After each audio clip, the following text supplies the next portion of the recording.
નમસ્કાર ખેડૂત મિત્રો, સ્વાગત છે આપણી યુટ્યુબ ચેનલમાં। આજે ગુજરાતના પળે પળના તાજા અને મોટા સમાચાર જાણવા માટે વિડીયોને અંત સુધી જોવા વિનંતી।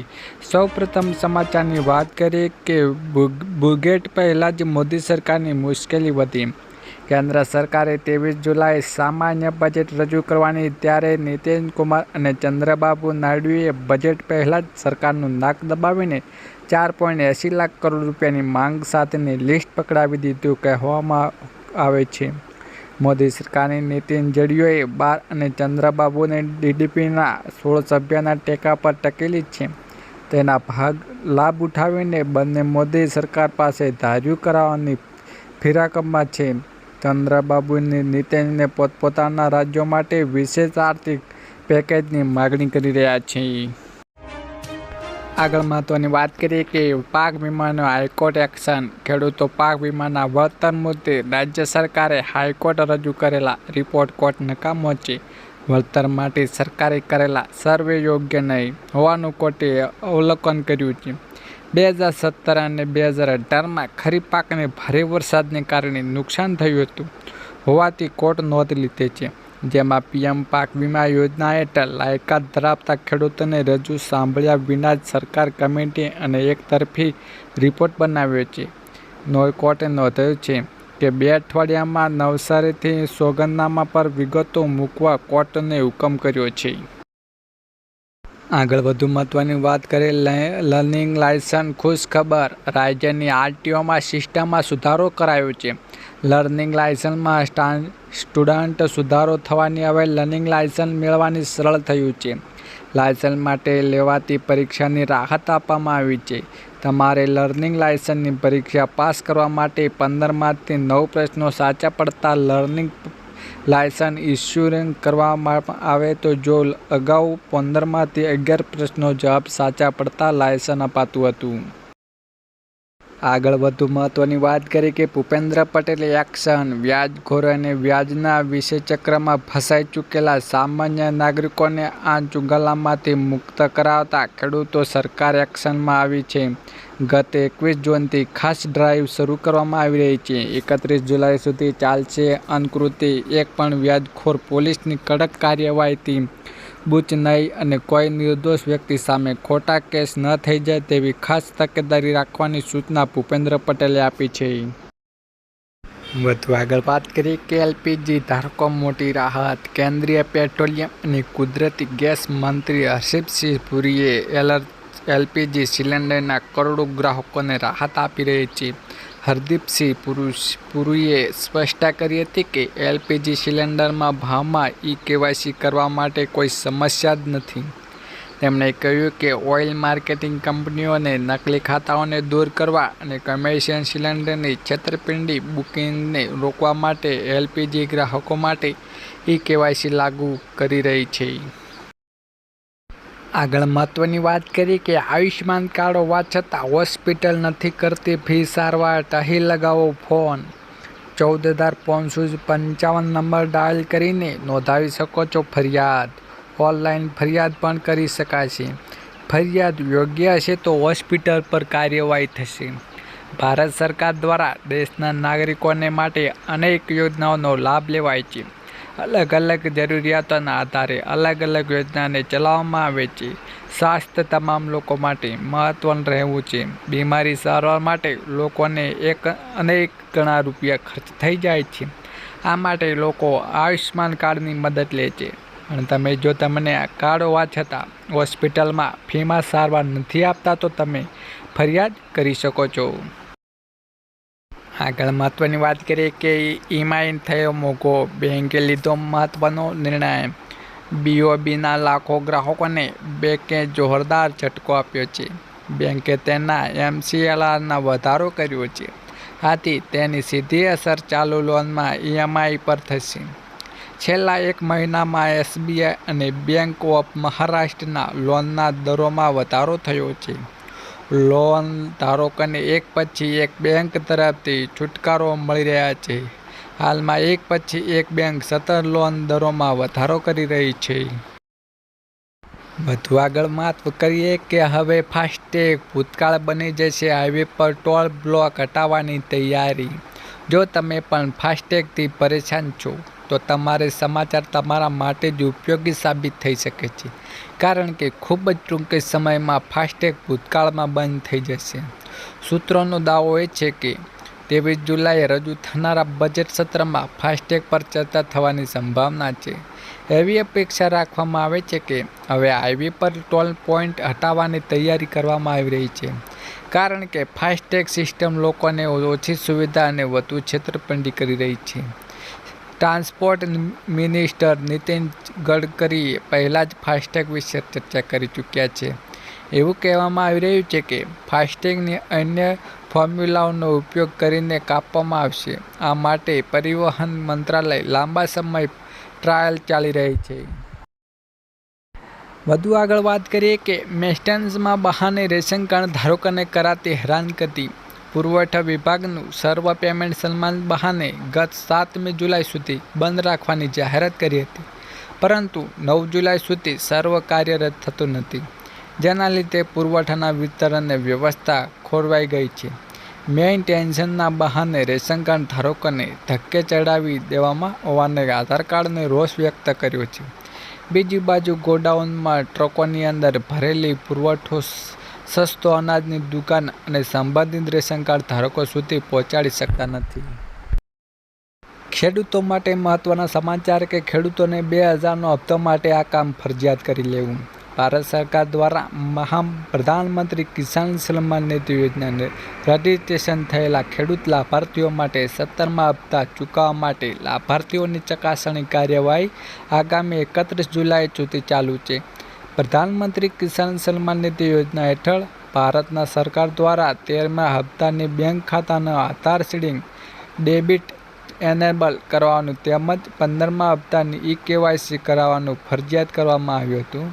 રાજ્યમાં જે ખેડૂત લાભાર્થીઓને અત્યાર સુધી ઈ-કેવાયસી તથા બેંક ખાતાના ધારક સીડિંગ ડેબિટ કાર્ડ એનેબલ કરવામાં બાકી હોય તો તમારે લાભાર્થીઓને સત્વરે પૂર્ણ કરવાની અને ખેતી નિયામક પ્રશ્ન યાદી જણાવવાનું છે।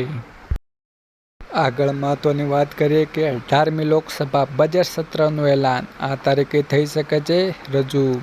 બજેટ સત્રની જાહેરાત નાણામંત્રી 23 જુલાઈએ બજેટ રજૂ કરશે। દેશના 18મી લોકસભા રચના બાદ હવે મોદી સરકાર તેના ત્રીજા કાર્યકાળમાં પ્રથમ બજેટ રજૂ કરવા જઈ રહી છે।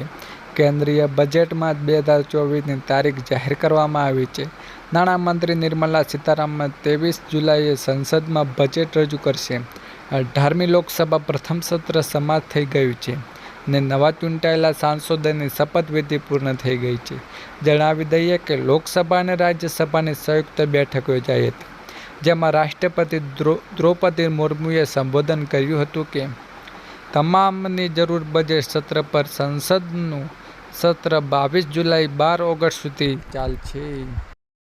આગળ મહત્વની વાત કરીએ કે પાક ધિરાણ લોનમાં ગુજરાત દરેક ખેડૂતો માટે પાક ધિરાણ લોનને લઈને આવ્યા છે મહત્વના સમાચાર। ખેડૂતોએ લીધેલી લોનની નવાજૂની કરવા ખેડૂતો પાસે કેશ પેમેન્ટ માંગવાની બદલે ડાયરેક્ટ બેંકમાંથી ઓટો રિન્યૂ કરવાઈ આપવામાં આવશે। ખેડૂતો દ્વારા કરવામાં આવે છે કે ખેડૂતો બેંકના લોનના પૈસા ભરવા માટે બહારથી વ્યાજ પૈસા લાવીને વ્યાજના પૈસા ભરે છે। એ ખેડૂતોને ઓટો રિન્યૂ સુવિધા આપીને ખેડૂતોને થોડી રાહત આપવામાં ખેડૂતોને કરી રહ્યા છે। આગળ મહત્વની વાત કરીએ કે જનધન ખાતું ફાયદા। જો તમારી એકાઉન્ટ છે તો પછી જનધન ખાતામાં કન્વર્ટ કરવાનું સરળ છે। આ માટે તમારે બેંક શાખામાં જઈને કાર્ડ માટે અરજી કરવાની રહેશે અને ફોર્મ ભર્યા પછી તમારું બેંક ખાતું જનધન યોજનામાં ટ્રાન્સફર થઈ જશે। 6 મહિના પછી ઓવરફાસ્ટ સુવિધા, 2 લાખ સુધીની એક્ટિવ ઇન્સ્યોરન્સ, 30,000 સુધીની લાઈફ કવર જેવી પાત્રતાથી સરળતાથી પૂર્ણ કરવાને આધારે લાભાર્થીઓ મૃત્યુ પર ઉપલબ્ધ છે। ડિપોઝિટ પર વ્યાજ મળે છે। એકાઉન્ટ સાથે નિઃશુલ્ક મોબાઈલ બેન્કિંગ સુવિધા પણ પ્રદાન કરવામાં આવશે। તેના વિશે આગળ વાત કરીએ કે રૂપે ક્રેડિટ કાર્ડ જનધન ખાતું ખોલાવનારને આપવામાં આવશે, જેમાંથી ખાતામાંથી પૈસા ઉપાડી શકે છે અથવા ખરીદી શકે છે. જનધન ખાતા દ્વારા વીમા પેન્શન પ્રોડક્ટ્સ ખરીદવી સહેલી છે. જો જનધન ખાતું હશે તો પીએમ કિસાન અને શ્રમયોગી માનધન જેવી યોજનાઓને પેન્શન માટે ખાતું ખોલાવવામાં આવશે. દેશભરમાં રાજ્યમાં ટ્રાન્સફર કરાવેલી સુવિધા સરકારી યોજનાઓ અને ફાયદાના પૈસા સીધા ખાતામાં જ થશે જમા. આગળ મહત્વની વાત કરીએ કે ખેડૂતોને મળશે 3 લાખની લોન. કેન્દ્ર સરકાર ખેડૂતોને ટૂંક ગાળાની લોન આપવા માટે કિસાન ક્રેડિટ કાર્ડ યોજના લાગુ કરી રહી છે. ખેડૂતોને સમયસર 7% વ્યાજ સાથે 3 લાખ સુધી લોન મેળવી શકે છે. ખેડૂતે કોઈ પ્રકારની સિક્યોરિટી ડિપોઝિટ કરવાની જરૂર નથી. જો તમે નિર્ધારિત સમયગાળા ચૂકવણી કરશો તો તમને 3% વ્યાજમાં છૂટ મળશે. તે પ્રધાનમંત્રી ફસલ વીમા યોજના સાથે જોડાયેલું હતું. આ માટે સ્થાનિક બેંકોનો સંપર્ક કરી શકશો. આગળ મહત્વની વાત કરીએ કે આજના ખેડૂતો મોંઘવારીમાં ફસશો. 2 વર્ષ પહેલાં મગફળીનું બિયારણ 1200 રૂપિયામાં મળતું હતું, જે આજે ડબલ થઈ ગયું છે. 2200થી 2400 પહોંચ્યું છે. તે જ રીતે 2 વર્ષ પહેલાં 1 એકર જમીન ખેડવામાં રૂપિયા પ્રતિ કલાકે 800 હતા, જેમાં પણ ભાવ વધારો આવતા તેને 1200 પહોંચ્યો છે. વધુમાં 2 વર્ષ પહેલાં પ્રતિ દિવસે ખેતમજૂરનું વેતન 150થી 200 હતું, અંદાજે 250થી 300 થયું છે.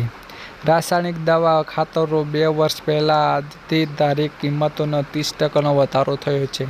આમ વધતી જતી મોંઘવારીને કારણે દિવસે ને દિવસે ખેડૂતો દેવાદાર બનતો જાય છે. આગળ મહત્વની વાત કરીએ કે 3 દિવસ અતિ ભારે વરસાદ. રાજ્યમાં 10થી 12 જુલાઈ સુધી સાર્વત્રિક વરસાદનો રાઉન્ડ આવી ગયો છે.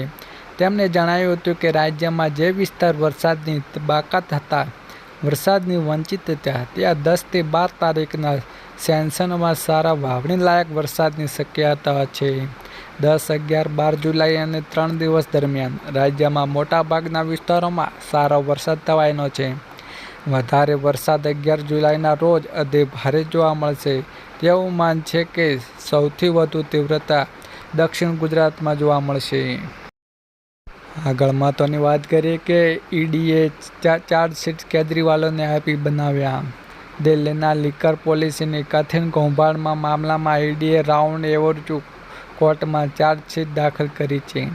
ચાર્જશીટમાં ઈડીએ દિલ્હીના સીએમ અરવિંદ કેજરીવાલને તેમની આમ આદમી પાર્ટીને પણ આરોપ બનાવ્યો છે. ચાર્જશીટમાં ઈડીએ અરવિંદ કેજરીવાલને કૌભાંડમાં કિંગપિન અને કાવતરાખોર ગણાવ્યા છે. ઈડીનો દાવો છે કે તેમને ગોવાની ચૂંટણીમાં લોન્ચ પૈસાનો ઉપયોગ પણ જાણકારી હતી. ખેડૂતો માટે મહત્વની વાત કરીએ કે આજના સૌથી મોટા ખેડૂતોના સમાચાર. માર્કેટિંગ યાર્ડમાં ટુકડા ઘઉંની હરાજી કરવામાં આવી હતી. પ્રતિ 1 મણનો ભાવ 451થી લઈને 827 રૂપિયા સુધી નોંધાયો હતો. આ ઉપરાંત બાજરીની હરાજી કરવામાં આવી હતી. બાજરીના પ્રતિ 1 મણનો નીચો ભાવ 367 રૂપિયા રહ્યા હતા. ઊંચો ભાવ 533 રૂપિયા સુધી નોંધાયો હતો. માર્કેટિંગ યાર્ડમાં તલમાં 2651 રૂપિયા સુધીનો ભાવ નોંધાયો હતો. આ યાર્ડમાં કપાસને 49 ગાંસડીની આવક થઈ હતી, જેના પ્રતિ 1 મણનો ભાવ 900 રૂપિયા લઈને 1300 રૂપિયા સુધી નોંધાયો હતો. આગળ વાત કરીએ કે આજના સૌથી મોટા ખેડૂતો માટે સમાચાર. મહુવા માર્કેટ યાર્ડમાં સફેદ ડુંગળીમાં 11,000 કટ્ટાની આવક થઈ હતી, જેમાં સફેદ ડુંગળીમાં ભાવ 200 રૂપિયા લઈને 278 રૂપિયા સુધી બોલાયા હતા. માર્કેટિંગ યાર્ડમાં આજે લાલ ડુંગળીની ગુણવંત 8,338ની આવક નોંધાઈ હતી, જેના પ્રતિ 1 મણની નીચા ભાવ 121 અને ઊંચા ભાવમાં 286 રૂપિયા સુધી નોંધાયા હતા. 3 જુલાઈના રોજ મહુવા માર્કેટ યાર્ડમાં ચણાની હરાજી કરવામાં આવી હતી, જેમાં ચણાની 1 મણનો નીચેનો ભાવ 832 રૂપિયા રહ્યા હતા અને ઊંચો ભાવ 1256 રૂપિયા સુધી રહ્યા હતા. આગળ વાત કરીએ કે દૂધ, શાકભાજી, અનાજમાં થઈ મોંઘવારી. તમામ પ્રયાસો છતાં ખાસ પદાર્થોને છૂટ ભાવ વધી રહ્યા છે. શાકભાજી, દૂધ અને અનાજમાં ભાવ આસમાને પહોંચ્યા છે. વર્ષે દુકાળ, અતિવૃષ્ટિ અને ઓછા વરસાદને કારણે ઉત્પાદનમાં ઘટાડો થયો હતો. ગયા વર્ષના નવેમ્બર સ્થાનિક વાર્ષિક ફુગાવો 8ના રહ્યો હતો. દક્ષિણ પશ્ચિમ ચોમાસું નબળું પડવાને કારણે વરસાદમાં ઘટાડો થયો હતો. જો તે આ રીતે વધે જેને જુલાઈ વરસાદમાં પડે તો ઓગસ્ટ સુધી શાકભાજીનો ભાવ ઘટી શકે. આગળ મહત્વની વાત કરીએ, ખેડૂતોનો હપ્તો નહીં મળે. પીએમ કિસાન સન્માન નિધિ કિસાન ક્રેડિટ કાર્ડમાં સહિતની વિવિધ સરકારી યોજનાઓનો લાભ વાસ્તવિક ખેડૂતને પારદર્શક રીતે પહોંચાડવા માટે ખેડૂતોને રજીસ્ટ્રેશન કરવાઈ રહી છે. એગ્રીસ્ટેક યોજના હેઠળ ખેડૂતોને રજીસ્ટ્રેશન તૈયાર કરવાની પ્રક્રિયા સોમવારથી શરૂ થશે. ડિસેમ્બર પીએમ કિસાન સન્માન નિધિ રકમ માત્ર એવા ખેડૂતોના ખાતામાં આવશે કે જે ખેડૂત રજીસ્ટ્રેશન જ હશે. રજીસ્ટ્રેશન ખેડૂતને તેના પિતાનું નામ, તેની માલિકીના તથા કાર્ડ નંબર સહ એકાઉન્ટ ધારકના કિસ્સાના ખેડૂતોને હિસ્સે મોબાઈલ નંબર, આયાત નંબર અને કેવાયસી સહિત તમામ વિગતો હશે. તેના 17મો હપ્તો આવશે મિત્રો. આગળ વાત કરીએ કે બીઓબી બેંકમાં ખેડૂતોનો હોબાળો. ગઢડાના અગાઉ મેડી ગામે બીઓબી બેંકના ખેડૂતોએ હોબાળો કર્યો છે. 6 મહિનાથી ધિરાણ આપવામાં ન આવતા ખેડૂતોને હોબાળો કર્યો હતો. જોકે ખેડૂતોએ 7 દિવસમાં ધિરાણ નહીં અપાય તો આંદોલનની ચીમકી ઉચ્ચારી છે. બીઓબી બેંકમાં આશરે 500થી વધુ ખેડૂતો ખાતેદારો છે. બેંકના સ્ટાફ દ્વારા ગેરવર્તન કરાવવા હોવાથી ખેડૂતોએ આરોપ કર્યો છે. જે અંગે બ્રાન્ચ મેનેજરને કરાઈ પણ જવાબ આપવાની ઇનકાર કર્યો છે. આગળ વાત કરીએ કે પેટ્રોલ અને ડીઝલમાં થયું સસ્તું. મોંઘવારીનો માર સહન કરી લોકો માટે ફરી એકવાર રાહતના સમાચાર છે. હકીકતમાં ફરી એકવાર પેટ્રોલ અને ડીઝલના ભાવમાં કરાયો ઘટાડો. આજે સરકારે પેટ્રોલ અને ડીઝલમાં ₹4.74 અને ડીઝલની કિંમતમાં ₹3.86નો ઘટાડો કર્યો છે. એવું કહેવામાં આવી રહ્યું છે કે આંતરરાષ્ટ્રીય બજારમાં કાચા તેલની કિંમતમાં સતત ઘટાડો થઈ રહ્યો છે, જેને ધ્યાનમાં રાખીને સરકારશ્રી દ્વારા નિર્ણય લેવામાં આવી રહ્યો છે. છેલ્લે મહત્વની વાત કરીએ કે પશુ કિસાન ક્રેડિટ કાર્ડ યોજના. જો તમે પશુપાલન સાથે સંકળાયેલા હોય છો, તમારા પશુપાલન વ્યવહાર માટે વારંવાર નાણાં ઉછીના લો છો, તો તમારી પાસે સારા સમાચાર છે. સરકારે રજૂ કરી છે પશુ કિસાન ક્રેડિટ કાર્ડ. આ યોજના પશુધન ખેડૂતોને ટેકો આપવા માટે એક વિશેષ ક્રેડિટ કાર્ડ યોજના તરીકે ઓળખાતા અન્ય ક્રેડિટ કાર્ડ આપીને સરકાર પશુધન ખેડૂતોને મદદ કરી રહી છે. પશુ કિસાન ક્રેડિટ કાર્ડ.